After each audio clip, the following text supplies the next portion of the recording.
she's like trying to rival Kamala or Biden for the worst speaking award of the year.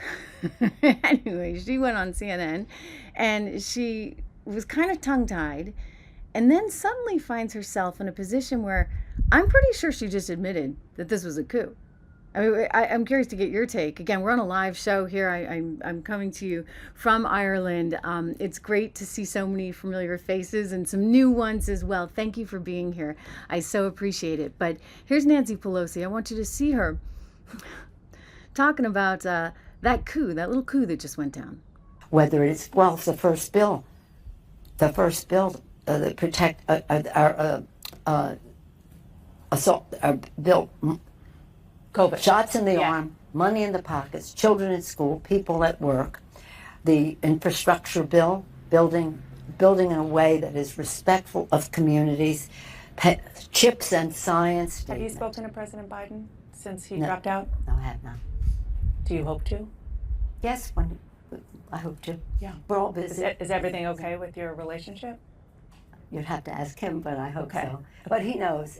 Look, I have loved Joe Biden, respected him for over 40 years. Mm-hmm. I was party chair in California, then I became member of Congress, and then one thing, other housewife, House member, House Speaker, working with him all along. I think he has made one of the biggest contributions to our country in the shortest period of time. Yeah, so Nancy knows that Joe is kind of mad at her. Joe should be pretty mad at her. I'd be pretty mad. I bet you Dr. Jill is really, really mad at her. But they felt that it had to be done. They had to do it, you see, because they had to win at all costs. And that leaves us in a very scary, I think, place when you think about all that just happened. And really think about it, right? I mean, you're a Democrat. Put yourself in the seat of any Democrat that went and voted for Joe Biden. You voted for him because they told you he was great. And you thought he was great, even though, some of us over here, like on the Trish Regan show, we played you plenty of tape. I've said for 2.5 years now, he's not all there. That's not exactly who I'd be going with. And yet they did. They did, and they did. And we were the crazy ones for suggesting that there might be that was just a cheap fake. If Trish is showing you any video that suggests that maybe he's not quite what he once was, that was the cheap fake. So they sold this to the American people. The American people went in, they voted for him. And then as soon as it was realized this guy can't get it to the finish line, they encouraged him to do the debate.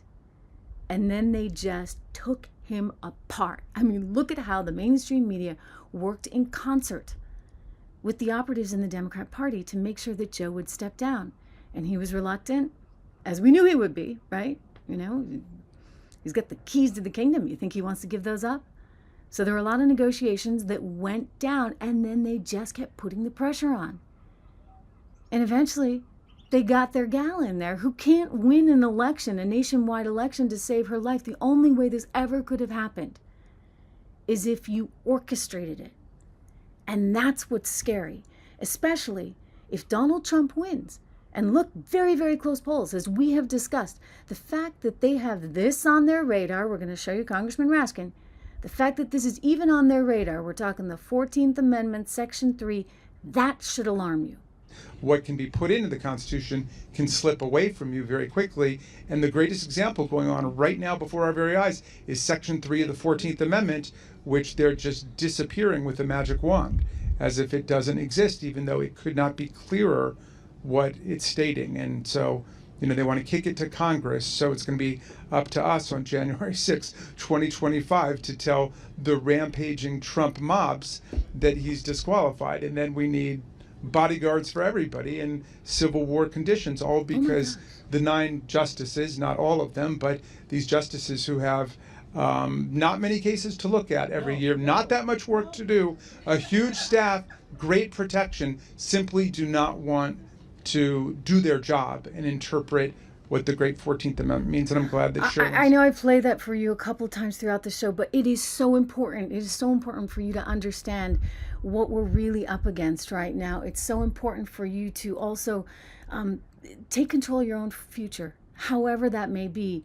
I really encourage you right now to go to 76 Research. Go to 76research.com, my financial website, research site, and letter that I started with a brilliant fund manager, Rob Horton, and go look at those model portfolios, 10 to 15 stocks in each one, because these are dicey times, ladies and gentlemen, really, really dicey times. And you need to be looking out for numero uno. Make sure you subscribe to the show. Make sure you like. Make sure you share. Thank you all for being here live. And we will talk again tomorrow.